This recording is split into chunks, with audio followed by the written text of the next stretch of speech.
Hi, everyone. How are you? Welcome to Fireside Creators. I am Reverend Dr. Sherry Palace, our sixth show. How did this even happen? I am so excited. Although my brother has already told me that there are enough bloopers that I have done in the first 5 shows to create an hour-long reel, so we'll have to wait for that. It scares me. But the one thing I do right is get good guests here, and tonight is no exception. It's going to be fabulous. Join the VIP for the after show chat. So you can go on and talk to Bradley and Chrissy and get their one-on-one points of view and really be able to chat one-on-one. You don't have to come on camera if you don't want to. You can shut that off, so don't worry about that. But come on into the VIP lounge. It's sherrypalace.com and then hit the support key. If you're on YouTube, hit that subscribe button and then be sure to do #ask for any types of questions that you have for us so I will be able to see them. Also, register with StreamYard so I can see your name or remain anonymous. It's your call. I want to thank so much for our sponsors and all that they have done to keep the show going. You guys are phenomenal. And Ruth wanted me to give a shout out to the ACLU to go ahead and support them. One more thing is just to remember that all doesn't exist in our world, so everything is going to be general statements and generally speaking. So now for tonight's show. The religious right is a particular passion point for me. I grew up in Christian schools, so the Pharisees were consistently talked about, but it was also the 80s, so communist Russia was too. I was raised scorning the Pharisees and seeing the USSR as an example of everything wrong in the world. I've witnessed the religious right coming to power and gaining political influence and then aligning with Russia. To say the least, I've been running around screaming with my head exploding, and I'm Russian. I was taught how Jesus mocked the religious and political elite, and now we are told to trust them with our lives. Literally. From social programs to COVID, we now have Pharisees using Jesus to cement their power and wealth. We have senators tweeting Bible verses as they abandon the poor, deny immigrants, abuse them, and justify their greed. Our churches and governments have our line now, not only disregarding our constitutional boundaries, but justifying their immoral behavior because of their Jesus. It's ironic. This is literally what Jesus dedicated his life to fighting and what got him killed. And today Christians are cheering and supporting them. We have people charged with preaching the Gospels, aligning with Rome, proving we have failed to learn from Jesus, so we're doomed to make the mistakes that killed him, that he was killed trying to fix. Times are so similar that only indoctrination prevents these people from seeing the obvious. This time they're not called Pharisees, but the religious right. Jesus gave power to the people, and that pissed off Rome and the Pharisees. Jesus was democratic, the Pharisees were theocratic, and Rome was autocratic. Now, the religious right teaches us Jesus would be holding a gun, wrapped in a flag, and screaming religious law. It blows my mind. There's a great docudrama called The Family on Netflix that gives an insider's view of the inner workings of the religious right. If you're interested in learning more, and you are because you're here, watch it. It's a great flick. Tonight, our panel are experts on the subject. We have Dr. Chrissy Stroop. Hi, Chrissy. How are you? I'm fine, Sherry. Thanks for having me on. Thanks for coming on. You bet. Chrissy is an ex-evangelical writer, and she has been everywhere. This is also her passion project. So thanks for coming on, Chrissy. Oh, absolutely. I'm a Christian school kid too, and I also exactly. Remember a little bit of that Cold War rhetoric. And is Soviet Russia the Gog and Magog stuff? And oops, guess not. Yeah, we got a lot to talk about. Next, we have Bradley Onishi. Let me bring these on. I always lose my mouse, no matter how much I try. Hi, Bradley. Welcome. Hello. Hello. Thanks for having me. And Chrissy, great to see you. Great to see you, Brad. So let's get started. I mean, we have so much to chat about, and I want to make sure that we really get into, and let's start. How and why did it start? I know that there's a lot of things with Bob Jones and saying that, it was supposedly over abortion, but it was actually about segregation, right? I mean, the when did it start question or how did it start really depends on how far back you want to go. Because in a certain sense, the Christian right today is the heir of the slaveholding Christianity of the South. It was the 1840s when the Southern Baptist Convention split with Northern Baptists over the issue of whether missionaries could be, or whether slave owners could be missionaries. Of course, you also had evangelical abolitionists at that time. But a really important inflection point for the current moment is indeed the Cold War. And I would personally go back to the early Cold War and talk about the sacralization of society that was going on at that time and the apocalyptic fears that led to the possibility for apocalypse believers, literal apocalypse believers, to become mainstreamed. And so you had these celebrity preachers, right? Sort of for the first time becoming this big of a phenomenon. People like Billy Sunday and then Billy Graham. And it wasn't an organized partisan political movement at first, but there's always sort of an implicit politics there.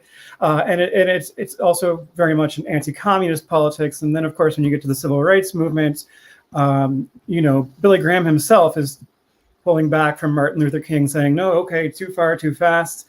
He didn't, in fact, integrate all of his crusades. Meanwhile, other fundamentalist or evangelical preachers were explicitly accusing civil rights leaders of communism. And Jerry that includes Jerry Falwell Sr., who preached, sermons against the Civil Rights Act in the mid-1960s. So they don't really get super organized, though, until the mid to late 70s, right? And the first time that they really become, the Christian right as we know it today becomes a force in modern politics in 1980. But it all starts with, I think, this idea that we have to fight godless communism and apocalyptic fears related to nuclear war, making evangelical crazy ideas seem, normal and mainstream. But maybe Brad has some things to add to that. No. That was a wonderfully concise history. And I think the only thing I would maybe emphasize would be that it's easy to trace the religious right. A lot of folks do this in their popular imagination to the 1970s, the rise of the moral majority, as Chrissy just outlined. It goes back further, and we could go back to the 1840s. We could go back to as far as we wanted to. I always like to just bring up the 1964 presidential election. So we have Barry Goldwater versus Lyndon B. Johnson.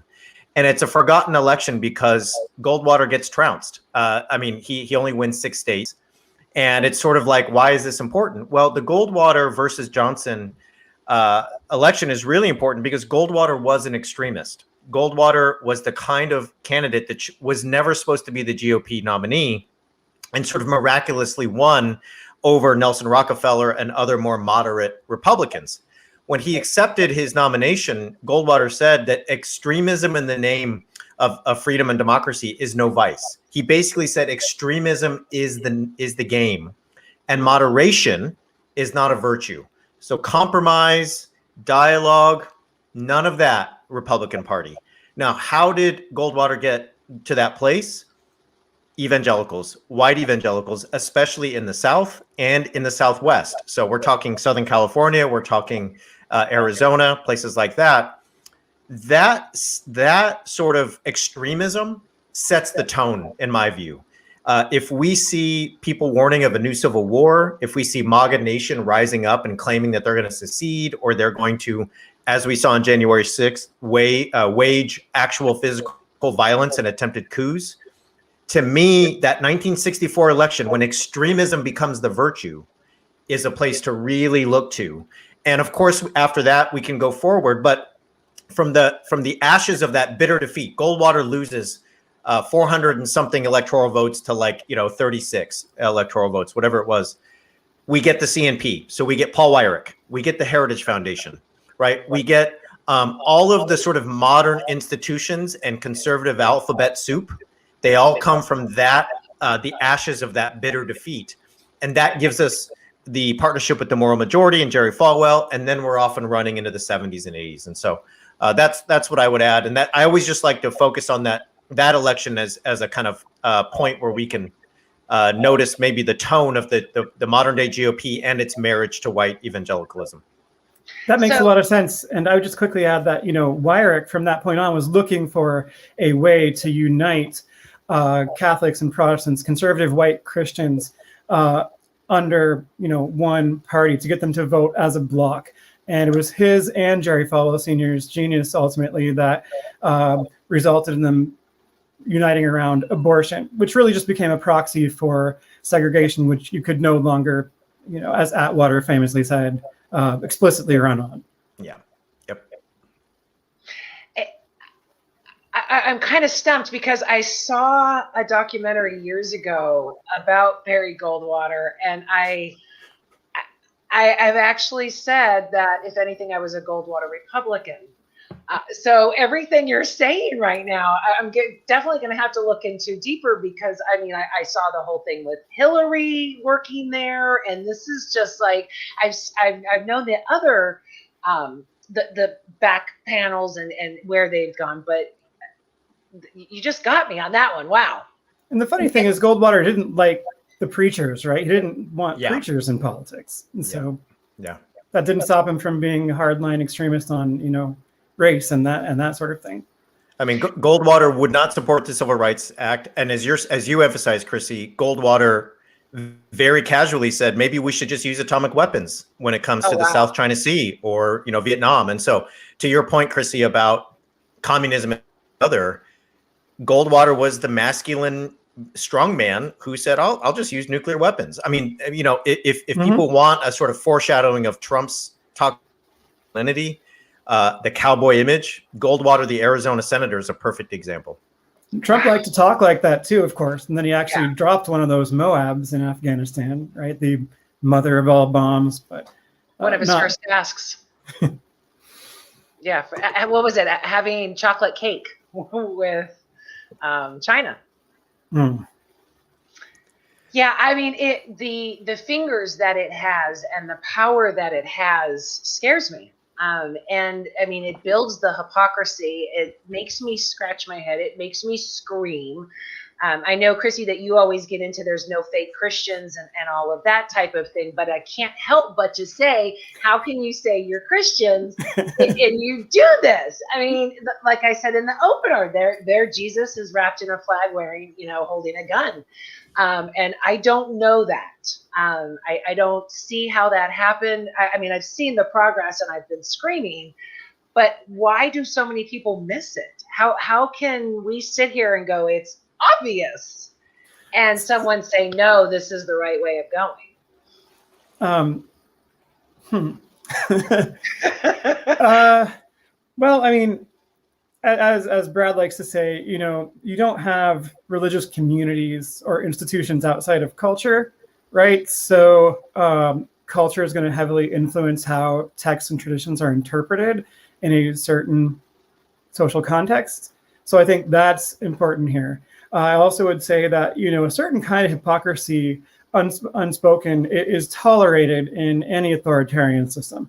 And this is an authoritarian, patriarchal religion, understanding of Christianity, that is. And that's not to say that all of Christianity is or has to be that way. But there are, these just sort of tacit agreements that people make, right? Like, white women will vote with their white husbands in order to have some sort of proximity to power, and then they can lord it over people who aren't white.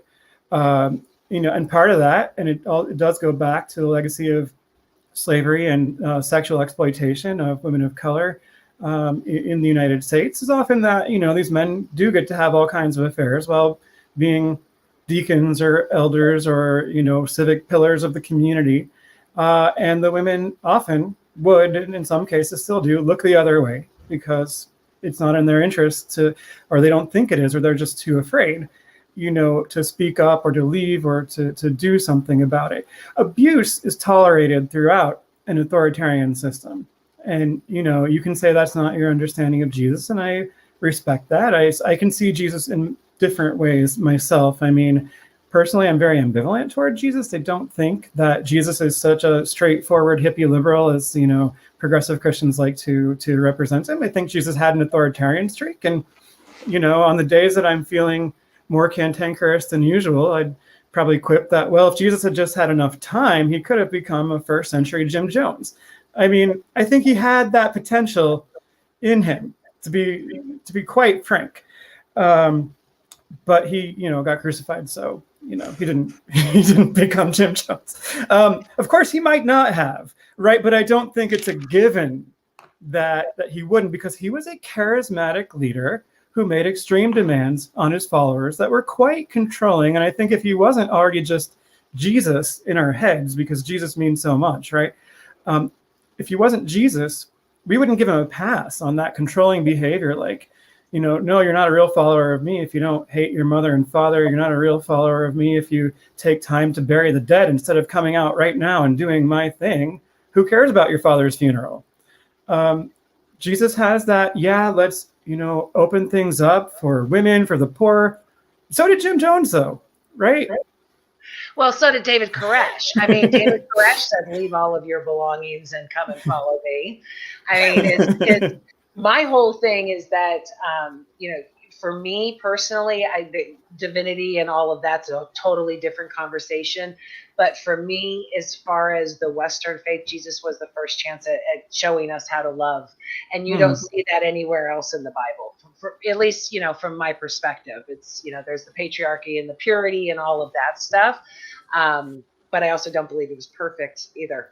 And I mean, I would just say too, by way of caution, that like many contemporary Jews would disagree with that reading of the Old Testament. True. Yeah, and even oh, I'm sure I'm going to get backlash for that comment. And even object to the use of the Pharisees metaphor, because they will say, and I think in historical context it's pretty correct, that Jesus basically was a Pharisee who was arguing with other Pharisees. It was an internal debate. I don't know. Maybe Brad wants to speak to some of this stuff. Yeah, do, because I was curious about that. I did see on Twitter one time that it was anti-Semitic to use a Pharisee term. And that kind of, I was like, okay, so then how would I even describe these people? I mean, just today I called Franklin Graham a Pharisee. And I really enjoy doing that. I understand. I used to use the term too. But I have seen, I've never seen with an explanation or anything, because obviously I'm still using it. But what other term can I use if that is anti-Semitic? I think go ahead. I'll go. I think one of the ways I think about it is if we think of the book of Matthew, I think most scholars agree that the book of Matthew was written in the context of an inter-Jewish sort of conflict, right? The Christian, quote unquote Christians, or those who were following this man Jesus, right, had one interpretation of what Judaism meant at the time, and then there's those who did not agree, did not see Jesus as the Messiah, and so on and so forth. And so, if we read the book of Matthew, they have this sort of in-house conflict, right? And as a result, groups like the Pharisees get painted as the sort of enemies, the antagonists. And so they are sort of portrayed as, these common tropes as legalistic and as hypocritical and as caring more about the law rather than the spirit of morality or ethics or God's kingdom, and so on and so forth. And so I think there's a way that the trope has been used to characterize those traits, while maybe the historical Pharisees have dropped from view, and even the view, as Chrissy mentioned, that Jesus might have actually been one of them, or been in this sort of cohort or colleagues or peer group or whatever we want to say of the Pharisees. And so I think that's where that comes from. And I think it is worth mentioning and just worth being aware of in terms of using that language. And then going back to the hypocrisy, question where we started, I like to teach my students the difference between exegesis and eisegesis. And Chrissy's great on this. Chrissy, you're just such a great reminder on a daily basis that every religious community is going to have their own projection, right, of what it is to be a true believer, a true follower, one of the faithful, so on and so forth. And yet I do believe that some communities try harder than others to do what we might call exegesis, right, is to take the text on its own terms, understand its context, understand its literary construction, understand its culture, to let the text speak from whatever way it can in the best way it can, knowing that we are always going to bring our own concerns and culture and time to the text with us, right? Other groups are much more willing to do eisegesis, E-I-S, ice into, right? So if I can basically read my concerns and my desire into the text and make it say whatever I want. And then I can emerge and say, well, that's just what the Bible says, right? And to me, Sherry, your question about the hypocrisy is a question about the willingness to do eisegesis with no concern, right, for anything else except for your political and moral agenda. So if I start with patriarchy, if I start with racial segregation, if I start with authoritarianism, then I'm going to find it in the Bible. I can find it. I can. Yeah. I can tell you that that's what Christianity is. And so to me, that's that sort of inability, the hypocrisy that you're talking about, Sherry, to me comes from something very much like the eisegesis, exegesis framework that I like. I think one thing I would like to speak to as well with respect to using the language of, the Pharisees and so forth is the objection also comes from the fact that the Pharisees are the basis of the modern rabbinic Jewish movement. It has its historical roots there, which is one reason that I've seen Jewish scholars and commentators object to the use of the language as anti-Semitic. And then it's also very much related to the kind of language that used to be more common in Christian circles and is still unfortunately common in some of, but they're generally viewed as more extreme, of Jews as Christ killers, right? So who is that mob that was shouting, "Crucify him"? In many Christians' minds throughout the history of Christianity, that mob has been the Jews, right? Urged on by the Sanhedrin and the Pharisees. And it's also very salient that a lot of what Jesus said that we now think of as coming from Jesus came from the Torah and from Jewish thought of the time. So he's not operating historically outside of that Jewish context. He is operating very much within it as part of, as we were saying, internal debates. So that's probably enough to say. Definitely. I think that's what gave him the power. Yeah, and I think you can absolutely call Franklin Graham a hypocrite. I don't have any issue with that. To me, when you criticize someone in terms of their hypocrisy, though, I think that often doesn't really do much to destabilize their narrative. It's fine. It feels good. It's preaching to the choir, and we all preach to the choir sometimes. But we also sort of need to understand how these systems work to come up with strategies to oppose them that are deeper than just, well, this is just so hypocritical, because that's not going to change their minds. Right? They don't see themselves as hypocrites. Well, and that brings me to our next question. What is their agenda? I mean, is it, from my perspective, I hear them screaming about Sharia law and then trying to implement their own Southern Baptist version of it here. Yeah. From my perspective, that's the way I see it. How do you see it? Domination, social domination is definitely their goal. They're pretty explicit about that. I mean, and you remember what it's like in Christian school, learning about the biblical worldview and how that means you have to engage politically. And so you get these kind of illiberal civics lessons, right? Like, hey kids, here's how government works. Make sure you're constantly badgering your representatives and senators and telling them to ban abortion and keep queers from having rights. That's what Christians do. Yeah, I opened the religious trauma show with admitting that I was spanked every day from the 3rd through the 5th grade. Even sometimes in class. I mean, and then I'd go home and get spanked there too, because God, Jesus, somehow that was justified because I talked too much in class. Terrible. It's and next week I want to do the patriarchy versus purity show and purity show. So to really dive deeper into these types of subjects and how it really infiltrates the system. Chrissy said domination, and I was thinking of a similar word, which was power. And I was thinking of if we go back and do our history again, if we think about the 1960s, you know, focus on the family, and anyone else you listen to, the 1960s is the time when it all went bad, right? Jim Daly from Focus on the Family attacked me last week, and one of my responses was like, the 60s happened. You need to just get over it. I mean, it's been half a century. Like, come on, it happened. But the reason the 60s were so threatening was we have so many things happening. We have the civil rights movement, as Chrissy mentioned. We have a sexual revolution. We have women entering the world en masse and demanding a stake, an equal stake in American democracy and the American economy. Stonewall, right? I mean, we can go down the line. The Loving case, I'm a biracial person. My parents were, you know, a Japanese guy and a blonde lady. So the Loving case in 1967, why am I bringing that up? It signaled to folks on this side of the religious and political spectrum, they were losing power, and that the white landowning male patriarch was no longer going to be the sort of monopolizer of American power. And so you have to find a way to tie all the threads together, right? You have to tie together the patriarchy, the racism, the gun owning, right? The hawkish war policies, the anti-communism, the fill in the blank. And so the religious right is really able to do that very well. When we talk about, yeah, go ahead, Chrissy, go ahead.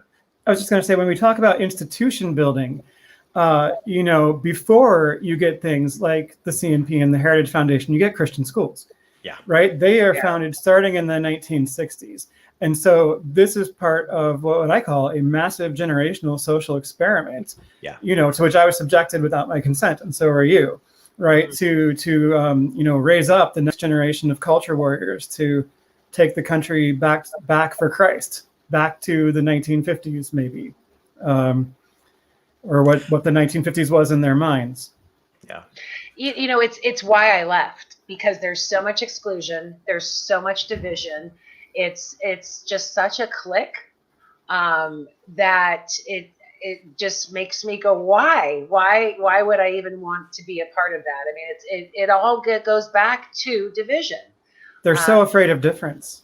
And it just drives me crazy. And we see that all across our political divide right now. I mean, what was it? Tucker Carlson got busted on Friday for talking about them losing their power. I mean, they're not even hiding it, or they're not even, you know, at least they used to try and camouflage it by saying religious right, or, you know, the moral majority or something like that. But now I mean, he basically explicitly endorsed replacement theory, right? Yeah, the idea that immigrants, migrants, people of color, Jews, non-Christians, different people are going to outbreed good red-blooded white Christian gun-toting Americans and displace them. So this is, so the white genocide, you know, conspiracy theory type stuff. And by the way, the sometime liberal darling J.D. Vance defended Tucker Carlson on Twitter. So, you know, you should have seen, I mean, the Lincoln Project, J.D. Vance, you cannot trust these people. You never could. No. Okay, I'm done with that. Sorry, just a little mini rant that's been in my head the last few days. Do not give J.D. Vance any of your money or attention. No. I gave him a few words today too. Yeah, you know, hillbilly elegy. Everyone was like, "Oh, hillbilly elegy explains everything." It's like, No, that was economic anxiety before we knew the term, right? Before the Trump voter was the anxious economic person, J.D. Vance. Just the you know, the good red-blooded American middle American worker who happens to be white and anti-queer, and we sure need to understand that person. Nobody's ever understood white men. We just need to listen to them more. They have feelings. I want to touch on something that I have up on the screen, what Tim said, as that it married the empire. Every religion has had a political background. Without any faith, throughout history, if they didn't find some type of formal political backing, they wouldn't be here now. Paul was the one for Christianity, so it goes all the way back to there. Without power of government, there wouldn't be the prominent religions that we have today. And that's just a fact. I think that's also what ruins it. It goes from a political choice, where it's supposed to be a teaching about how to be a better person, and all of a sudden becomes a political choice, and that's where your morals are based as opposed to how you treat other people.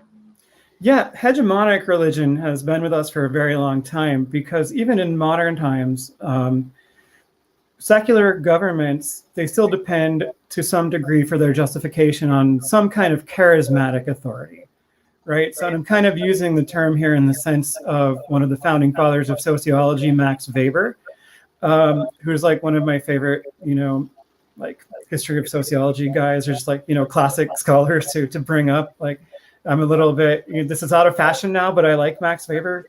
Sorry, not sorry, but he had this whole typology of authority, right? That included bureaucratic or legal, rational, traditional, and charismatic, and he separated them all out as models that he called ideal types of authority. But Weber understood that an abstracted political model doesn't really exist in the real world, and that the real world things are a lot messier. But they're still useful concepts. And so, usually a traditional state that was run by like a king or something like that had elements of both traditional authority and charismatic authority, right? The tradition of the throne. But the charisma comes in when maybe you have a patriarch or a priest who is recognized by the population as also having a lot of moral authority, or maybe there's some kind of role for prophets, and you kind of sort of have to listen to what they say, or at least, be able to use them for justification. And very early on in the 4th century, Christianity becomes fused with the Roman Empire. Christianity, of course, also before that and after can be associated with resistance. I mean, if you talk about exegesis and you want to look at the book of Revelation in the actual context in which it was written, then it's probably, a sort of awesome liberationist anti-Roman diatribe that is nevertheless still super, super trippy. But, that's obviously not the way that it's read by most Christians now. But you can read Revelation in a liberationist way. And once you have hegemonic religion tied to secular political power structures, you can also have that same hegemonic religion be reclaimed by marginalized populations who want to use it for liberationist purposes. And so that's a kind of, to use another like scholar word, dialectic that I guess exists, in something like imperial Christianity throughout its history of its association with political power. It can cut both ways.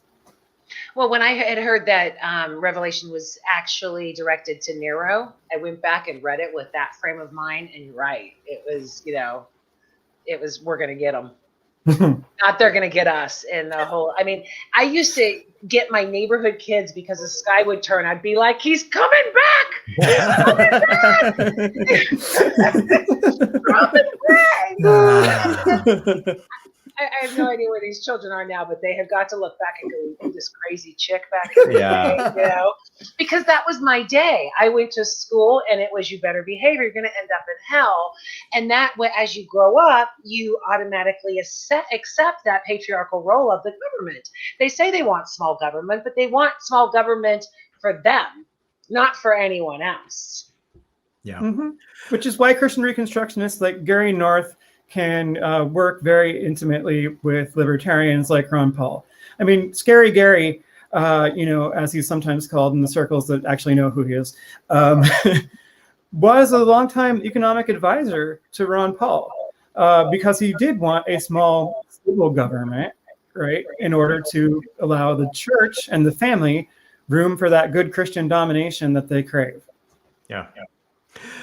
One of the things too that just when you brought up libertarian there, Sherry, is talking about empire and power. Building off what you said, Chrissy, I think libertarian today, when I hear that, what I hear is you're saying, oh, the government shouldn't have much role in social issues, cultural issues. If we go back to the 1964 Goldwater thing, Goldwater always said, of course, I don't think the races should be separate. I'm not a racist, but I don't think we should have laws saying, forcing us to integrate. That's just not going to work. And if we fast forward, right, 50, 60 years, when I hear libertarian, what I hear is the government was set up in favor of you. And now you want the government to stop, because if it does other things, it's going to make it more equal for others, which to you will feel like persecution or i.e. inequality. And so libertarian is a code word for please leave the deck stacked in my favor. Don't allow, right, queer people, women, people of color, Black or indigenous folks, or immigrants a fair share of the pie. Please leave it alone. And I think that goes back to the empire thing. The empire was set up in this country, right, to favor white Christian men. That's why my show is Straight White American Jesus. If you're straight, you're white, you're patriarchal, and you're Christian, you're gold. And everything is stacked in favor of you. So if we redistribute, if we change the deck, it's going to feel like we're persecuting you because everything has been in your favor this whole time. And in reality, the goal is to make things more equal and just for everyone else. But in your view, you're just messing up what was already a really great situation for this one particular class of folks. I think it's just they're afraid that they're going to get treated the way they've treated everyone else. Yeah. Oh, Sure. absolutely. I mean, that's Absolutely. just blatant Yeah. fear, Yeah. that they fear that if they lose their power, then they are going to be subjected to everything that they've subjected everybody else to. And I think my show on the racism kind of proved that that's not true, because if people of color wanted revenge instead of equity, this would be a totally different country. They just want equity. They just want, equality in this country, and not to get revenge like the white man has done all of this time. That fear is absolutely there, and sometimes explicitly stated. I mean, I can, just because of some of the reading I've been doing recently, I can think off the top of my head that John C. Calhoun, explicitly said, this is what's going to happen if we free the slaves, right? That they're going to take over and take the property of our fathers and our fathers' fathers and, and destroy everything. And they're going to do to us what we did to them, basically. He almost says it outright. Yeah. It brings us back to, you asked, what's the agenda, Sherry? The agenda is power and maintaining power. And to me, this is, how Christian nationalism is nihilism, right? I mean, you're essentially trying to maintain your place at the top of the heap, and you reduce the human condition to a sense of a will to power. Sorry about the dog barking. And so things are reduced to a will to power. Who can step on whose neck? That's the question. And if we allow freedom and equality for others, they're just going to turn around and step on our neck like we have theirs. So we can't let that. We cannot do that. We can't let everybody vote. We can't let everybody have access to democratic institutions. We have to make. I mean, Paul Weyrich said it. I know Chrissy knows this by heart, right? We don't want everyone to vote. He said it in 1969, and that carries on till today. So they're still saying it. Yeah, and with respect to like these fears and the projection that is going on there, South Park is obviously a very tasteless show, and no one should ever watch it. But sometimes it does, and it's a libertarian show. It's a libertarian show too, so I hate its politics. But sometimes it does a very good job of satirizing this kind of projection. And I remember sometimes, it portrays the very racist, like Eric Cartman, as imagining, a future where minority demographics have, basically become larger than the white population, and imagining himself sitting at a job interview and just being told that he's being refused because he's white. And,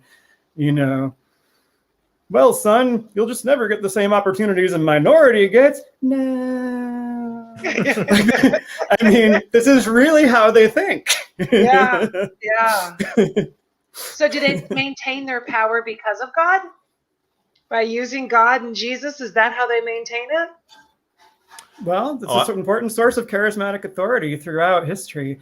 One way you can imagine Jesus is as, Christos Pantokrator, or in Greek, Jesus, ruler of all, right? They had all kinds of icons of him looking very stern and severe all over the Byzantine Empire. That's a little bit, post like singular Roman Empire, when they split into the East and the West, and then the East becomes Byzantium. Yeah. I don't know. Anyway, sorry, that's probably kind of a rabbit trail. Brad, back to you. No. That's with Chrissy. I see Chrissy, the historian, coming out here. Yeah. You know, one thing I think about is a sense of weaponization, right? And so if I come out, and Chrissy mentioned this earlier, if I come out in the 70s, 80s, 90s and just say, I'm a white supremacist, I'm out there on the David Duke Island, okay? Now, we all know that Trump and MAGA Nation has gotten pretty close to that. But, you know, at some point, right, Lee Atwater and forward, you're not allowed to just be an out-and-out white supremacist, right? You're not supposed to say things that are not fit for polite company. You're not supposed to say, you know what? I think only men should have power. Like, you just can't do it. Even the most conservative circles in the country, you can't just come out and say, the person running against me has no legitimacy because she's a she. So vote for me. I'm a man. Well, right? Some evangelicals do say that. No. Don't get me wrong. They are saying it now. Don't get me wrong. We're seeing a resurgence of this sort of on the nose politics. But here's my larger point. My larger point is, if you use the Christian brand to sort of put a cover over those things, you can smuggle them in using reverse dog whistles in ways that are very effective. And so we can all decode those, but oftentimes they make it into our mainstream before most folks realize that they are reverse dog whistles. So when somebody says, I can't kneel at a Black Lives Matter national anthem situation, or I can't kneel because I'm a Christian, right? I mean, a baseball player said this last summer. He was really saying, I can't kneel because I don't think Black Lives Matter. But if I say that, the press will come out and get me. So you know what I'm going to say? I can't kneel. I'm a Christian. And then the press is sort of like, what's the next question? I can't criticize him for being a Christian. At some point, you ask him, well, what church do you go to? And he says, I haven't been to church in years. Don't even know the Bible. Right? What doctrine says that? I mean, even that. But what did he do there? He used the Christian. He did not get accused of the racism. He was off and running. No problem. Right? It was the perfect weapon in that case to level racism against others and get away with it scot-free. And, you know, I've just learned just over this last year that the image of God as described in Genesis is apparently just precisely the face and only the face. You cannot cover the face. Otherwise, you're not a real Christian. So no masks. Yeah. Okay. So I got to, this wasn't part of it, but I have to say, Trump signed Bibles. And they were okay with that. I mean, when I saw that, I'm like, okay, this is it. This is it. They're going to lose their shit now. There's no way Trump can sign Bibles. And then he bragged that they were selling them on eBay. I mean, how do we even get this bizarro world? I mean, I'm doing like on Twitter, bizarro world updates, which I thought was going to end in January, but it just continues. I mean, it's just crazy. So, you know, I mean, my Christian right background is pretty extreme, according to many people who have no idea what the Christian right is like. And so I was with you there. I was like, what is this signing Bibles thing? But then I was talking about this on Twitter, and a whole lot of ex-evangelicals were like, oh yeah, well, you know, like celebrity pastors sign Bibles at church events all the time. Yeah. And I was like, oh, I had actually never seen that done. That's weird to me, but okay, it turns out it's a thing. I'm pretty sure Franklin Graham, this is, not verify. I'm pretty sure Franklin Graham does this, just to bring it back to your friend, Sherry, Franklin Graham. Yeah. I have goals for him. I have goals. I buy a couple of extra boxes of Girl Scout cookies in his honor every year. And sometimes when I remember to do it, post pictures of the Girl Scout cookies to his Facebook page. That's great. Okay, so how do we fix it? How do we change the world with this? I mean, bringing this to people's, knowledge is definitely the start of it. But how do we fix this? This is where I think Chrissy's work is so important. Chrissy has been on the forefront of doing something I think is really important, has inspired me to do it, and I think has inspired many others to do it. And that is this: work hard whenever you have a platform to take away the Christian privilege that is evangelicals. For so long that white evangelicals are Ned Flanders. So you did, Chrissy, you did South Park. I'm going to do Simpsons, right? Ned Flanders is your neighbor down the road. He's got a Bible. You're drinking a beer. He kind of frowns at you. You word, you kind of, don't say that. And he's just kind of that annoying Bible thumper. And it's like, oh, look, there's the Christian down the road. No, I don't want to come to church. Oh, maybe on Christmas. Okay, I'll see you later. Right? Chrissy helps us see in your work, Chrissy, and I think others see this, and the media is catching on a bit, that white evangelicals are Mr. Burns, right? They are the authoritarian, nihilistic, will to power force in your community that wants to dominate. And we have to do everything we can, right, for the media and the representations in our culture to switch from giving the white evangelical the Ned Flanders break and benefit of the doubt, and portraying what they are up to as the Mr. Burns takeover of the world, scorched earth approach. That is one way these things have to change. And I think we're getting there a little bit.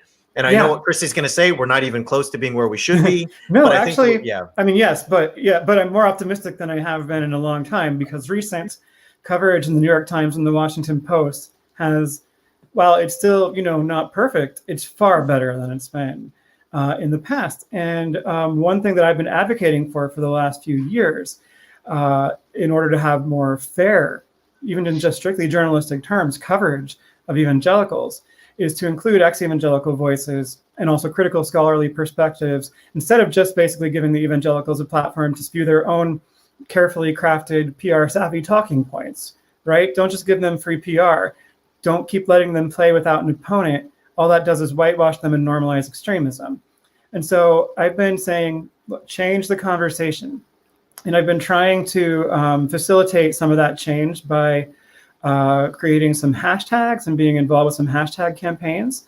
I remember in one article about the hashtag #ChurchToo, which was created by Emily Joy and Hannah Posh, that they said it was inspired by both Me Too and Empty the Pews, which is a hashtag that I started in 2017 after Charlottesville, where I had basically, thought, evangelicals never listen to criticism. You can't change their mind. What do they care about? Where can we sort of hit them where it hurts? Oh, they're afraid of losing the youth. They're afraid of losing the narrative. And so Empty the Pews, kind of a predecessor to, the Leave Loud hashtag campaign that's out there now, but that's more for African Americans and people of color leaving white church spaces. I mean, that's where it started.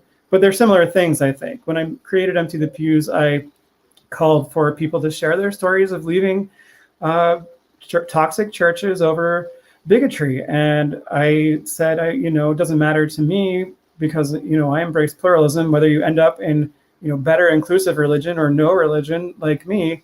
Just if you've left these spaces, talk about leaving and why you left. That's important. And, that got some discussion in the press and, podcasts and that sort of thing. Then in early 2019, hashtag Expose Christian Schools got over 200,000 tweets in a few days and got covered in the Associated Press, and even in a very, though milquetoast both sides of the article, in the New York Times, which was a step. And I've always also, been consistently saying this whole time that if you're going to change this national conversation, which I do think is a prerequisite to changing political possibilities and to delegitimizing the Christian right in more people's minds, it's not like something that any one person can do, right? There's a lot of great memoirs out there and that are coming out and studies, but we need collective visibility to the point that ex-evangelicals and maybe just other people who are harmed by evangelicals' politics are considered stakeholders in discussions of evangelicalism. And, ex-evangelicals are often people who are harmed more than maybe some other people, because we tend to be marginalized in one way or another, queer or female, or, of course, not all, but because we know how evangelicalism works from the inside, we bring particular insights as critics of what is going on with evangelical politics and subculture. So my long-term solution, and I don't think there is a short-term solution, has always been, try to get a hearing for people who have been harmed by this kind of religion in the public sphere. Try to get to the point by cultivating relationships with journalists, by criticizing bad takes in the press, by using hashtags, by whatever possible means. Try to get ex-evangelicals kind of established as someone that you should talk to when you're going to be talking about evangelicals. don't just quote Russell Moore. Sure, quote Russell Moore, but quote Brad Onishi too. You know. Well, and when you started the there's no fake Christians, immediately I was like, oh, come on, Chrissy, you lost me there. But as you taught, as you explained, as you diagrammed it, then it made perfect sense. And it was because if you regulate them to fake Christians, like you said, then they get a pass. Right. Everybody believes that what they're doing is according to God's will. So to label them as fake just invalidates everything they say, and it won't change. On the face of it, it's counterintuitive.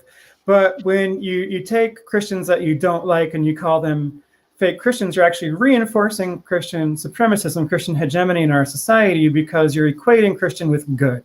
And that is what indeed allows them to get a pass on abusing children, depriving children of rights, keeping their secrets under the rug, and the racism and sexism and all of it. Yeah, I think that's right. I wanted to just come back to what you were saying earlier, Chrissy, and say that what I see as different over the last probably 5 to 6 years, probably in the wake of Trump's election, is ex-evangelicals organizing. I think one of the great ways that evangelical churches and cultures have been able to escape this kind of collective criticism is that if you leave, you are castigated as a failure, as somebody who never had faith in the first place, somebody who gave into the temptations of the big bad world. You wanted to drink and smoke and have sex, so there you are. You're out there doing it, right? You're weak. And, yeah, exactly. And you were never saved in the first place, and blah blah blah blah blah.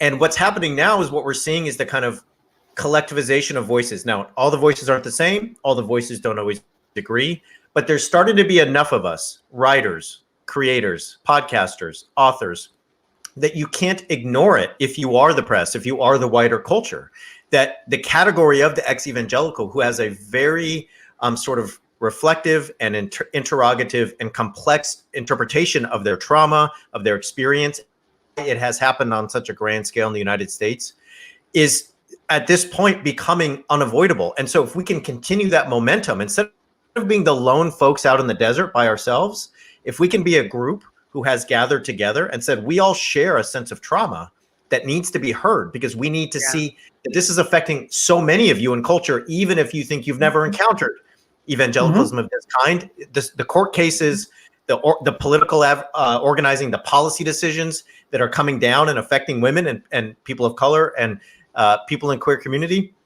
This is evangelicalism coming for you, even though you feel like you've never been a part of it. So you need to listen to us. We have a voice here. Yeah, stories have power.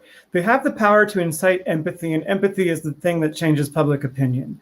And so first, to start making real change, you have to be recognized and heard. And so, yeah, I think that's what it's been about. And before we had more of these podcasts and Twitter and spaces of coming together, a lot of people just felt isolated.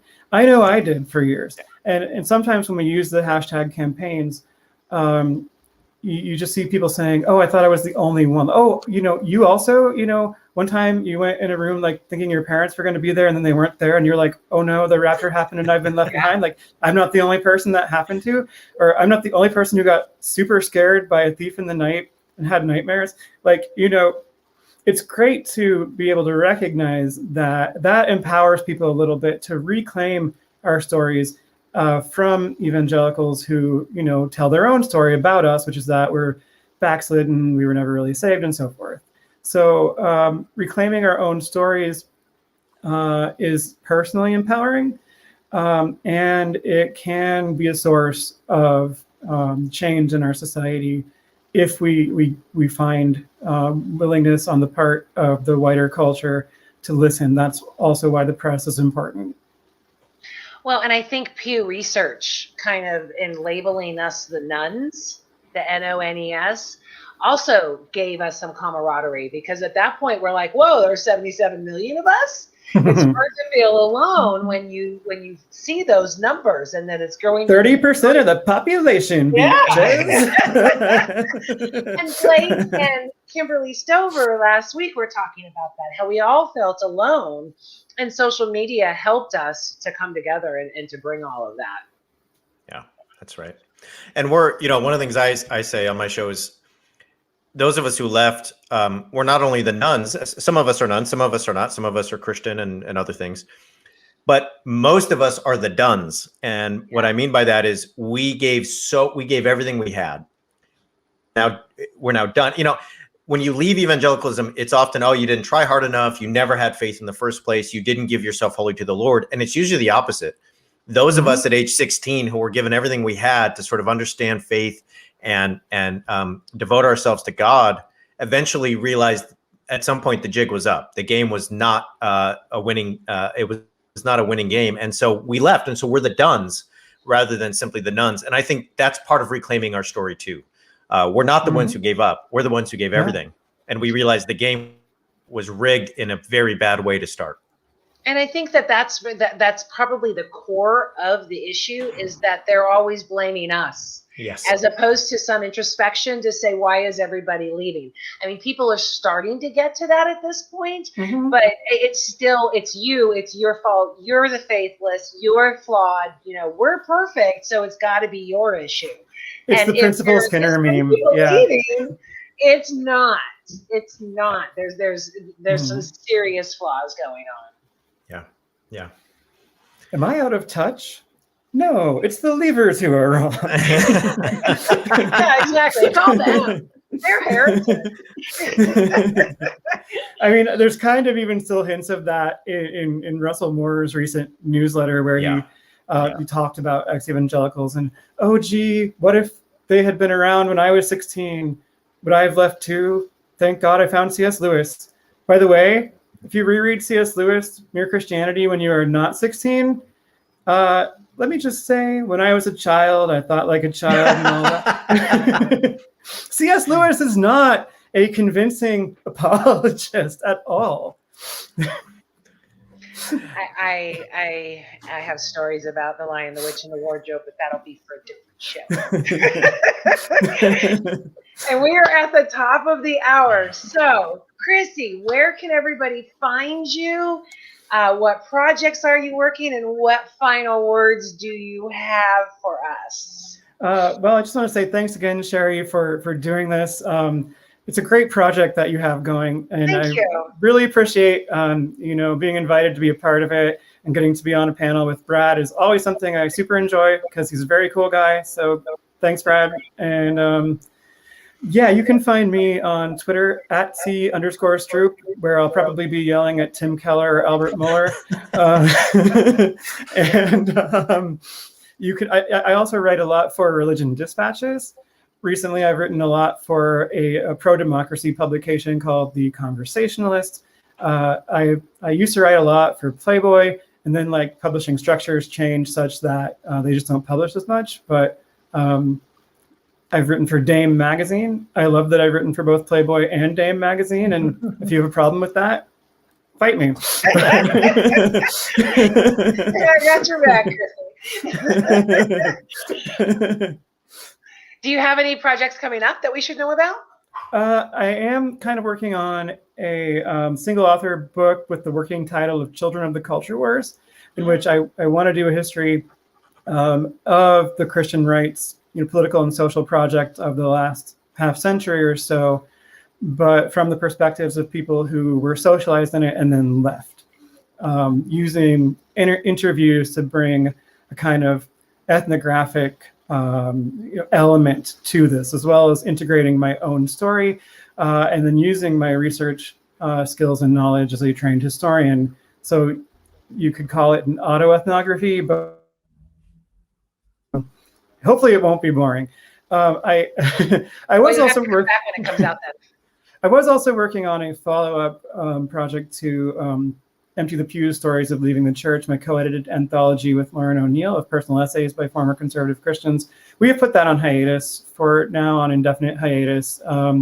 Just things were just sort of too rough with COVID fatigue and health issues and family issues, so that we both kind of decided we just weren't able to see that through at this time. But maybe we'll come back to it. Well, if anything else comes out, you'll have to come back to promo it. Okay. Bradley, how about you? Yeah, you can always find me weekly at Straight White American Jesus. So that's my podcast. We have interviews with scholars and journalists. We've had Chrissy on numerous times. We do a weekly roundup on Fridays. And so please check us out. We put a lot of time into that every week. We're self-funded, we're self-produced, but we often show up ahead of the New York Times and NPR and Vox in terms of podcast charts and stuff like that. I am writing a book on white Christian nationalism, and it's called Preparing for War, How White Christian Nationalism Helped Create MAGA Nation, and that'll be out in a little while, once I write it, I guess. And other than that, been writing for various places. Had a piece in the New York Times a while back. Just published a piece of memoir on about white evangelical masculinity in the wake of Atlanta. And one more thing I'll say is I've been working with a friend on a potential sort of docuseries on centering ex-evangelical voices and what they can teach us. And so if anyone out there is independently wealthy and would like to help us produce that, please be in contact. So anyway, that's what I'll say. I'm accepting marriage proposals from similarly independently wealthy people. I'm sorry, Chrissy, go ahead. No, sorry. It was a stupid little joke. Yeah, we're all in line for those mega buyers at this point. Yeah. Well, thank you both so much. It was such a pleasure. This hour flew, and what great conversation.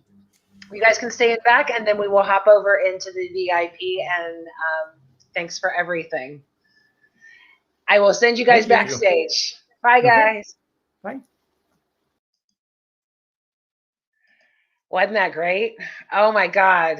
Chrissy and Bradley just rocked this. So we are going to hop over to the VIP area right now so you can go one-on-one with them.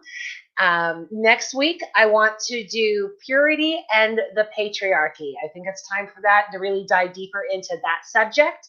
So let me know if you want to be on the panel. I'm kind of busy, so reach out to me if you want to be on that. And I would love, there's already some people who have reached out and said I would love to be on that one. So let me know. Subscribe to YouTube. Go to sherrypalace.com and then hit the support button in order to join the VIP lounge. It's where all the party happens, just like in my 20s. Thanks so much for watching Fireside Creators today, and I will see you guys next week. Mwah.